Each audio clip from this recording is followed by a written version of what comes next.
आप सभी को मेरा नमस्कार। स्वागत है आपका अपने चैनल सुनहरी कहानियाँ में। आज की कहानी है कस्बे का आदमी, जिसके लेखक कमलेश्वर जी हैं। कहानी शुरू करने से पहले मेरा आपसे विनम्र निवेदन है, यदि आपको मेरे द्वारा सुनाई गई कहानियाँ पसंद आती हैं तो कृपया कहानी को लाइक, शेयर और चैनल को सब्सक्राइब कीजिएगा। आइए सुनते हैं कहानी कस्बे का आदमी। सुबह 5 बजे गाड़ी मिली। उसने एक कंपार्टमेंट में अपना बिस्तर लगा दिया। समय पर गाड़ी ने झांसी छोड़ा और 6 बजते बजते डिब्बे में सुबह की रोशनी और ठंडक भरने लगी। हवा ने उसे कुछ गुदगुदाया। बाहर के दृश्य साफ हो रहे थे, जैसे कोई चित्रित कलाकृति पर से धीरे धीरे ड्रेसिंग पेपर हटाता जा रहा हो। उसे यह सब बहुत भला सा लगा। उसने अपनी चादर टांगों पर डाल ली। पैर सिकोड़ कर बैठा ही था कि आवाज सुनाई दी, पढ़ो पटे, सिताराम सिताराम। उसने मुड़कर देखा तो प्रवचनकर्ता की पीठ दिखाई दी। कोई खास जाड़ा तो नहीं था, पर तोते के मालिक, रुई का कोट जिस पर बर्फी नुमा सिलाई पड़ी थी और एक पतली मोहरी का पजामा पहने नजर आए। सिर पर टोपा भी था और सीट के सहारे एक मोटा सा सोंटा भी टिका था, पर न तो उनकी शक्ल ही दिखाई दे रही थी और न तोता। फिर वही आवाज गूंज उठी, पढ़ो पटे, सिताराम सिताराम। सभी लोगों की आंखें उधर ही तकने लग गई। आखिर उससे न रहा गया। वह उठकर उन्हें देखने के लिए खिड़की की ओर बढ़ा।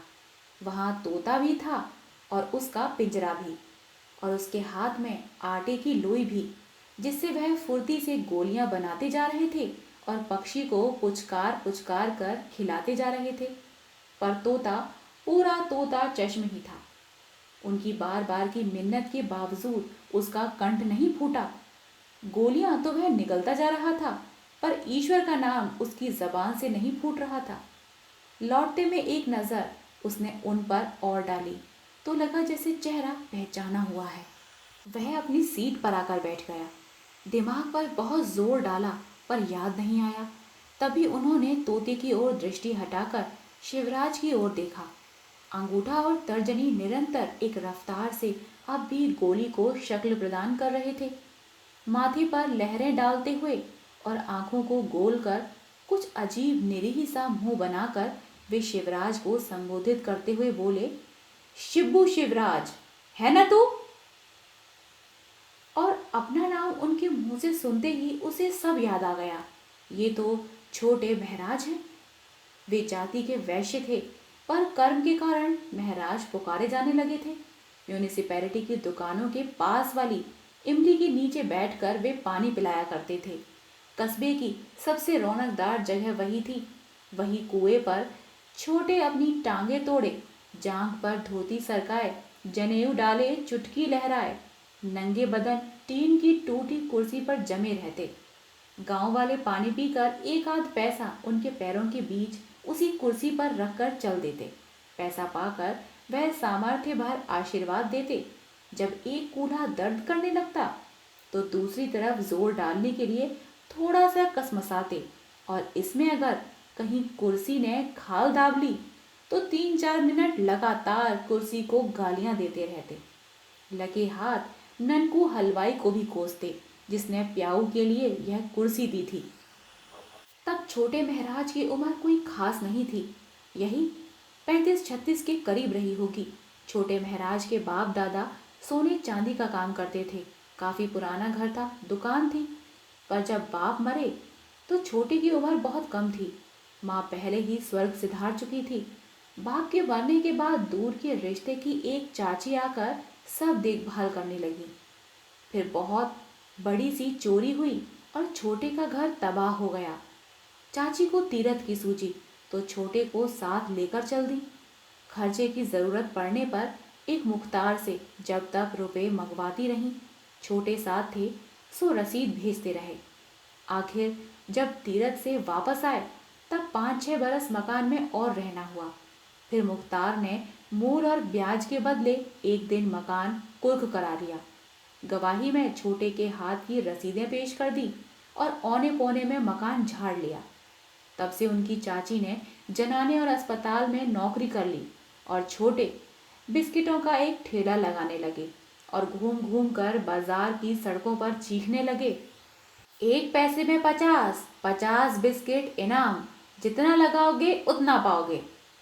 ठेले में मैदे के छोटे छोटे बिस्किटों का ढेर लगा रहता।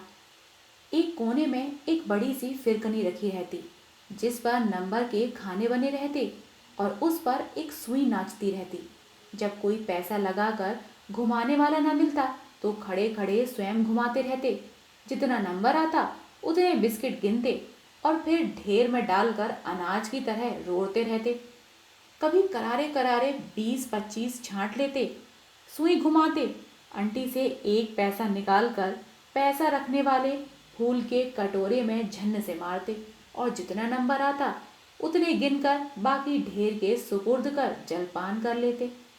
लेकिन इस तरह कैसे पेट पलता। फिर एक होम्योपैथिक डॉक्टर की दुकान को रोज सुबह खोलने और झाड़ने पोंछने का काम ले लिया। 2-4 घरों का पानी बांध लिया। तड़के उठकर 4-4 डोल खींचकर डाल लाते और डॉक्टर की दुकान की सफाई आदि करके कोने में पड़े मूढ़े पर इज्जत से दोपहर तक बैठे रहते। डॉक्टर साहब की अनुपस्थिति में मरीजों के हालचाल पूछ लेते, कुछ देसी दवाइयों के नुस्खे बताते और जर्मन दवाइयों की अहमियत समझाते। तभी से छोटे अपने को बहुत कुछ एक छोटा मोटा वैद्य समझने लगे थे। मरीज की दशा देखते ही रोग का ऐलान कर देते। तमाम रोगों के इलाज पर उन्होंने दखल जमा लिया था। जब मोतियाबिंद हो जाने के कारण डॉक्टर साहब को दुकान बंद कर देनी पड़ी तो छोटे अपनी कोठरी में ही एक छोटा सा औषधालय खोलने का मंसूबा बांधने लगे। रतनलाल अवतार के यहाँ से 8-10 आने की जड़ी बूटियां भी बधवा लाए, जिन्हें घोंट पीस और कपड़ छन करके सफ़ेद शीशियों में भरा और ताक में सजा दिया। फसली बुखार, हरे पीले दस्त, नाक कान सिर दर्द की हुक्मी दवाइयाँ बांटने का ऐलान भी कर दिया। पर गली के परिवारों का सहयोग न मिलने के कारण उन्होंने इस नेक इरादे को छोड़ दिया। सारी हकीमी दवाइयों को थोड़ा थोड़ा करके चूरन की पुड़ियों में मिलाकर उन्होंने आखिर अपने पैसे सीधे कर लिए। इस तरह के न जाने कितने घरेलू धंधे उन्होंने चलाए। जन्म से वैश्य होते हुए भी प्रकृति से परोपकारी होने के कारण उन्हें ब्राह्मण तत्व भी प्राप्त करना ही था। इसीलिए जब गली टोले के लड़कों ने उन्हें प्याऊ पर बैठते देखा और चमकदार काली पीठ पर जनेऊ दिखाई पड़ा तो वंशगत भावनाओं से अनजान कर्मगत संस्कारों के आधार पर उन्हें महाराज पुकारने लगे। तभी से छोटे लाल छोटे महाराज हो गए।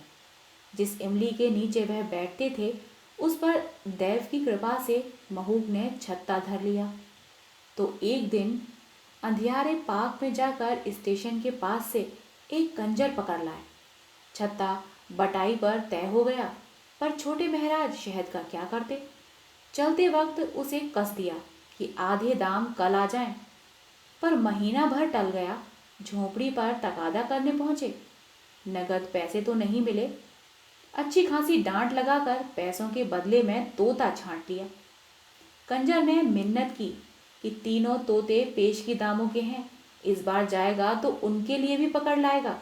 पर छोटे न माने, 2-4 गालियां सुना दी। तैश में बोले, मेरे पैसे क्या हराम के थे? वह भी तो पेशगी में से ही हैं। ला निकाल जल्दी इस टुइया को। और तभी से यह तोता उनके पास है जिसे जान की तरह चिपकाए रहते हैं। शिवराज ने प्रसन्नता से उन्हें देखा। पाए लांगे महाराज, कहकर बोला, इधर निकल आए महाराज, बहुत जगह है। जब वह पास आकर बैठ गए तो उसने पूछा, झांसी किसके यहाँ गए थे? यहीं एक ब्याह था, उसमें आए थे, आना पड़ा। अपनी कहो, लेकिन देख पहचान कैसा, नज़र कमज़ोर है लला, पर अपने गली कूचे के पले लोगों की तो महक बहुत अच्छी होती है। और वे धीरे धीरे गर्दन हिलाने लगे। उंगलियों के बीच गोली अब भी नाच रही थी और पिंजरे में बैठा संतू गोली के लालच में मुंह खोलता, आंखें बंद करता, पर बोलता नहीं था। बदन तो तुम्हारा एकदम लटक गया है, पहले से चौथाई भी नहीं रहा, शिवराज बोला। उसे कुछ दुख सा हो रहा था। जब उसने पिछली मर्तबा देखा था तब कितने हट्टे कट्टे थे। यूं उम्र का उतार तो था, पर इतना फर्क तो बहुत है। भला उम्र बने बनाए आदमी को इतनी जल्दी भी तोड़ सकती है। गाड़ी की चाल धीमी पड़ गई। छोटे महराज ने संतू के पिंजरे को तनिक ऊपर उठाया, उसकी ओर प्यार भरी दृष्टि से निहारते रहे। तोता कुछ बोला। छोटे महराज के मुख पर मुस्कान दौड़ गई। बड़े स्नेह से पुचकारते हुए शिवराज को बताने लगे, इसका नाम संतू है। यानी संत जब बोले तो बानी बोले। हाँ, संत बानी सीताराम। इतना कहते कहते वे अपनी ही बात में डूब गए। गाड़ी रुकी। कोई मामूली सा स्टेशन था। छोटे महराज ने पेट पर हाथ फेरा और सिर हिलाते हुए बोले, देखो शिब्बू, कुछ खाने पीने का डॉल है यहाँ। मिठाई वाला पास से गुजरा। शिवराज ने उसे रोक लिया। छोटे महराज बोले, कुछ ठीक ठाक हो तो पाव आध पाव। मिठाई लेकर पैसे शिवराज ने दे दिए। दोनों हाथों में दोना पकड़कर शिवराज के सामने करते हुए बोले, लो शिब्बो, चखो तो जरा, अच्छी हो तो पाव भर और ले लो। और इससे पहले कि शिवराज चखे, उन्होंने खुद पोपले मुंह में एक टुकड़ा डालते हुए अपनी राय प्रकट कर दी। है तो अच्छी, बुलाओ उसे। शिवराज को बात कसक गई। वह चुप ही बैठा रहा। झांक कर मिठाई वाले को बुलाने की कोई दिखावटी चेष्टा भी उसने नहीं की। पर जैसे ही मिठाई वाला फिर गुजरा, उनकी दृष्टि पड़ गई। उसे रोकते हुए बोले, हाँ भाई, जरा पाव भर और देना तो। फिर शिवराज की ओर मुखातिब होकर बोले, ले लो शिब्बू, असल में बात यह है कि मुझसे अब कोई ऐसी वैसी चीज़ तो खाई नहीं जाती, दांत ही नहीं रहे, खोया वोया थोड़ा आसान रहता है ना। कहकर उन्होंने निष्काम भाव से खाना शुरू कर दिया। पैसे उसने फिर दे दिए। खाते समय छोटे महराज का निरीह सा मुंह और एकदम सट जाने वाले जबड़े देखकर उसे रहम आ गया। उनकी झुकी गर्दन, बार बार पलकों का झपकना और जरा जरा करके खाना, जैसे सारे कार्य और तन की सारी भाव भंगिमाओं में लाचारी थी। उन्होंने एक टुकड़ा पिंजरे में डाल दिया। तोते ने खा लिया। पुचकारते हुए उन्होंने फिर एक टुकड़ा डाल दिया। वे स्वयं खाते रहे और संतू को खिलाते रहे। फिर बात चल निकली और उसी के मध्य उनका स्टेशन भी आ गया। स्टेशन से बाहर आने पर शिवराज और छोटे महराज एक ही इक्के में बैठ गए। दो सवारियां और हो गईं। इक्का चला तो हिचकोला लगा। छोटे महराज अपने तोते के पिंजरे को पटरे से बाहर लटकाए किसी तरह बैठे रहे। अस्पताल के पास वह इक्के से उतर पड़े। संतू का पिंजरा पटरी पर रख दिया और झोले में से कुछ निकालते हुए कहने लगे, मैं यहीं उतर जाता हूँ। चाची को ब्याह का हालचाल बताकर कोठरी पर आऊँगा। हाँ, तुमसे एक काम है। ये एक कपड़ा है सिलक का, वही शादी में मिला था। मेरे तो भला क्या काम आएगा, तुम अपने काम में ले आना। बात खत्म करते करते वह कपड़ा झोले से निकालकर शिवराज की गोद में रख दिया। शिवराज ने लेने से इनकार कर दिया, पर वे नहीं माने। शिवराज भी नहीं माना तो बड़े झुंझलाकर कपड़ा इक्के में फेंक कर संतू का पिंजरा, झोला और सोंटा लेकर बड़बड़ाते चल दिए। अरे पूछो, मेरे किसी काम का हो तो एक बात भी है। जिंदगी भर में एक चीज दी, उससे भी इनकार। सब वक्त की बातें हैं। रहम दिखाते हैं मुझ पर। तेरे बाप होते तो अभी इसी बात पर चटक जाती। फिर मुड़कर ऊंचे स्वर में बोले, पैसे नहीं है मेरे पास, इक्के वाले को दे देना। और वे जनाने अस्पताल के फाटक में गुम हो गए। दूसरे दिन सवेरे छोटे महराज अपनी कोठरी में दिखाई दिए। देहरी पर बैठे बैठे कराह रहे थे। कभी कभी बुरी तरह से खांस उठते। सांस का दौरा पड़ गया था। गली से शिवराज निकला तो पिछले दिन वाली बात के कारण उसकी हिम्मत कुछ कहने की नहीं पड़ी। सोचा कतरा कर निकल जाए, पर पैर ठिठक रहे थे। तभी हाँफते हाँफते छोटे महराज बोले, अरे शिब्बो। फिर कराह कर टुकड़े टुकड़े करके कहने लगे, दौरा पड़ गया है कल रात से। हाँ, अब कौन देखे संतू को। बड़ी खराब आदत है इसकी, गर्दन सलाख से बाहर कर लेता है। रात भर बिल्ली चक्कर काटती रही बेटा, क्षण भर को पलक नहीं लगी।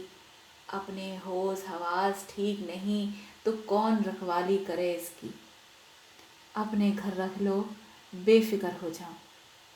और इतना कहकर बुरी तरह हाँफने लगे। गले में कफ घड़घड़ा आया और औंधे होकर लेटे रहे। पीठ बुरी तरह उठ बैठ रही थी। शिवराज, अच्छा कहकर पिंजरा उठाकर चलने लगा। तोते को एक बार पूरी आंख खोलकर उन्होंने ताका। उनकी गंदली गंदली आंखों में एक अजीब विरह मिश्रित तृप्ति थी, जैसे किसी बूढ़े ने अपनी लड़की विदा कर दी हो। सिर नीचा करके उन्होंने एक गहरी सांस खींची, जैसे बहुत भारी ऋण से उऋण हो गए हों। 3-4 दिन हो गए थे। छोटे महराज की हालत खराब होती जा रही थी। अकेले कोठरी में पड़े रहते, कोई पास बैठने वाला भी न था। चौथे दिन हालत कुछ ठीक नजर आई। सरक कर देहरी तक आए, घुटनों पर कोहनियां रखे और हथेलियों से सिर को साधे कुछ ठीक से बैठे थे। कभी करहा उठते, धांस लगती तो खांस उठते, पर उनके चेहरे पर अथाह शोक की छाया व्याप्त रही थी, जैसे किसी भारी गम में डूबे हों। उनकी आंखों में कुछ ऐसा भाव था जैसे किसी ने उन्हें गहरा धोखा दिया हो। उनके कानों में बार बार संतू की वह आवाज़ गूंज रही थी जो उन्होंने दोपहर सुनी थी। दोपहर संतू की कातर आवाज़ जब शिवराज के बरोठे से सुनाई दी तो वे घबरा गए थे कि कहीं बिल्ली की घात तो नहीं लग गई। बड़े परेशान रहे, पर उठना तो बस में नहीं था। शिवराज के घर की ओर बहुत देर से आस लगाए बैठे रहे कि कोई निकले तो पता चले। काफ़ी देर बाद मनुआ तोते के 2-3 हरे हरे पंखों का मुकुट बनाए माथे से बांधे 2-3 बच्चों के साथ खेलता दिखाई पड़ा। देखते ही सनाका हो गया। संतू की पूंछ के लंबे लंबे पंख। किसी तरह बुलाकर पूछा तो पता चला कि मनुआ को राजा बनना था। सो उसने संतू की पूंछ पकड़ ली। बात की बात में 2-3 पंख नुचाए। छोटे महराज का जैसे सारा विश्वास उठ गया। ये लड़का तो उसे मार डालेगा। इस वक्त तबीयत कुछ ठीक मालूम हुई। बड़ी मुश्किल से उन्होंने अपना डंडा पकड़ा। हिलते कांपते शिवराज के बरोठे में पहुंचे और अपना तोता वापस मांग लाए। कोठरी में आकर उसकी बुझी हुई पूंछ देखते रहे, पर मुंह से कुछ बोले नहीं। संतू को पुचकारा तक नहीं। शाम हो आई थी। तिराहे पर लालटेन जल गई थी। पूरी गली में उदास अंधियारा भरता जा रहा था। उन्होंने संतू के पिंजरे को भीतर रखकर कोठरी के दरवाजे उड़का लिए और फिर नहीं निकले। भीतर कुछ देर तक खुट-पुट करते रहे। फिर रात भर कोई आवाज़ नहीं आई। सवेरे शिवराज उधर से निकला तो कोठरी की ओर निगाह डाली। दरवाजे उसी तरह भिड़े थे। उसने धीरे से खोलकर झांका, देखा महराज सो रहे थे। चुपचाप धीरे से दरवाज़ा बंद करने लगा तो गली के राम नारायण बोल पड़े, क्यों, आज नहीं उठे महराज अभी तक? और इतना कहते कहते उन्होंने पूरे दरवाजे खोल दिए। दोनों ने गौर से देखा। तोते का पिंजरा सिरहाने रखा था, जिस पर कपड़ा था कि कहीं बिल्ली की घात न लग जाए, परंतु छोटे महराज का पिंजरा खाली पड़ा था। पंछी उड़ गया था। छोटे महराज ने स्वयं तो नहीं पढ़ा था, पर रामलीला आदि में सुनने के कारण यह उनका पक्का विश्वास था कि अंतिम काल में यदि राम का नाम कानों में पड़ जाए तो मुक्ति मिल जाती है। पता नहीं उनके अंतिम क्षणों में भी संतू तोते की वाणी फूटी थी या नहीं।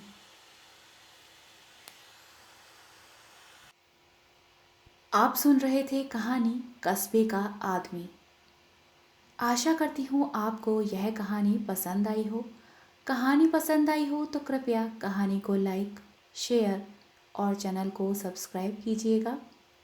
मिलते हैं एक नई कहानी के साथ, तब तक के लिए धन्यवाद।